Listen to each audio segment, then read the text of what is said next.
अब इस अगले चैप्टर को हम देखेंगे the fun they had and its summary because again the chapter is very lengthy. So this chapter is written by Isaac Asimov, who was American writer and professor, which was come in 1 mark. So now let's start with the story. So what actually happened in this? So the present story is set in future when children don't have traditional book. तो जो present story है ये future में set हुई है जब 2157 या 21st century आएगी तो बच्चे कैसे होंगे. तब के टाइम में कोई ट्रेडिशनल बुक्स या स्कूल्स तो नहीं होंगे, तो तब की स्टोरी बता रहे हैं. तो इसमें दो बच्चे हैं, मार्जी who was 11 years old and Tommy who was 13 years old. तो मार्जी एक छोटी सी लड़की है और makes a diary and Tommy found a real book. इसमें क्या है, मार्जी को क्या है टॉमी को क्या है, उस दिन एक रियल बुक मिली थी जो उसके दादा ने दी थी. ठीक है, जिसमें काफ़ी ट्रेडिशनल बुक है, उसके पेजेस काफ़ी येलो क्रिंकली और उसे हम टर्न कर सकते हैं. जैसे उनकी बुक्स तो ई टेली बुक्स हैं जो कंप्यूटर पे चलती है, मूव करती है, लेकिन वो स्टिल रहते हैं वर्ड्स और पेजेस काफ़ी ज़्यादा फटे पुराने जिसको खुद से मूव करना पड़ता है. कुछ इस तरीके के बुक थी वो. ठीक है, और जबकि उनको तो कंप्यूटर स्क्रीन से पढ़ने की आदत है तो उनके लिए थोड़ा सा न्यू था because they are from future generation. तो इसमें हम बात करें जब आने वाले कुछ समय में इस तरीके के जनरेशन को अपने टाइम की बुक दिखाएंगे तो हाउ दे रिएक्ट. तो उनको कंप्यूटर स्क्रीन पे पढ़ने की आदत थी तो they react very differently. Tommy को क्वाइट अच्छा लगा, उसे पढ़ने का मन था, लेकिन मार्जी को ये था कि भाई क्यों, किस चीज़ के बारे में है ये बुक. तो टॉमी ने उस बुक को अपने हाथ में लिया and he called it waste because one time reading it can be thrown away.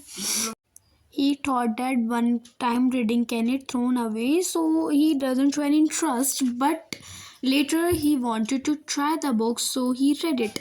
Same Margie feeling, but Margie asked कि book उसे कहाँ से मिली. So Tommy found that book in a attic of his house. Attic means the small house in your roof.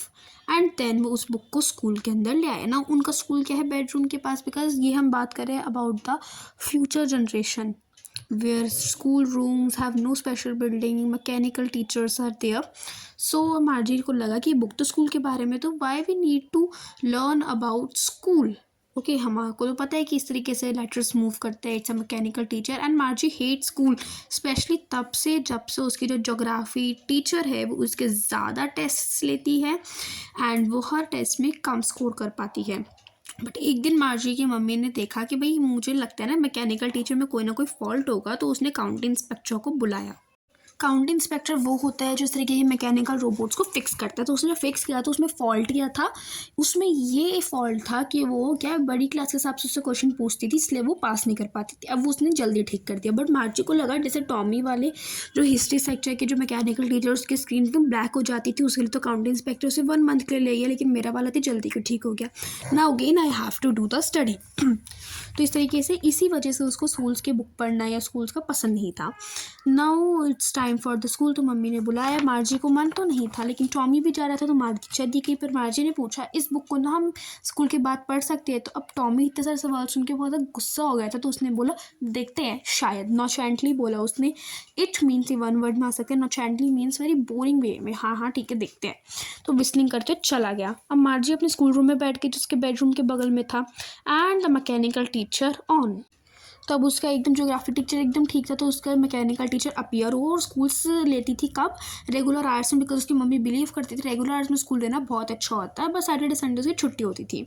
ठीक है, so now she took the schools on the regular hours और उसकी screen lit up हुई. उसमें एक arithmetic lesson आया जिसमें से एडिशन करना था प्रॉपर फ्रैक्शन का. उसको अपना एक पार्ट होता है ऐसा, उसमें उसे होमवर्क डालना होता है प्रॉपर स्लॉट के हिसाब से. तो उसने इसको इंसर्ट किया. लेकिन हमारे टाइम में तो ऐसे रिपोर्ट कार्ड्स बाद में मिलती है टेस्ट के बाद, लेकिन उसमें क्या होता है तुरंत मिल जाती है. होमवर्क से भी तुरंत रिमार्क्स मिल जाते हैं. This was talking about the future generation 21st century जब आएगी. ठीक है, उस टाइम पे जब बच्चे हमारे टाइम की बुक्स पढ़ेंगे तो उनको काफ़ी डिफरेंट सरप्राइजिंग नहीं लगेगा because they doesn't see that. And then Margie पढ़ने लगती है, लेकिन उसके दिमाग में अभी भी ना वही ओल्ड स्कूल के बारे में, टॉमी उसके फ्रेंड के जो ग्रैंडफादर ने बुक दी थी उसी के बारे में होता है और वो उसी बारे में सोचती है और वो अपना होमवर्क भी ढंग से कंप्लीट नहीं कर पाती है. एंड देन वो जब मैकेनिकल टीचर फ्लैश होती है स्क्रीन में तो उसका एकदम ड्रीम टूटता है और मैकेनिकल टीचर बोलती है now we have to add, and उस तरीके से पढ़ाना स्टार्ट करती है. एंड देन मार्जी सोचती है at last date how these days are lovely. जब उनको वैसे पढ़ाया जाता है, एक बिल्डिंग दी जाती है इसमें स्कूल ये सब होता है, तो उनको कितना मज़ा आता होगा. How much they fun they had. Okay, तो अब हम अपने नेक्स्ट पोम पे आते हैं, ज्योग्राफी लेसन.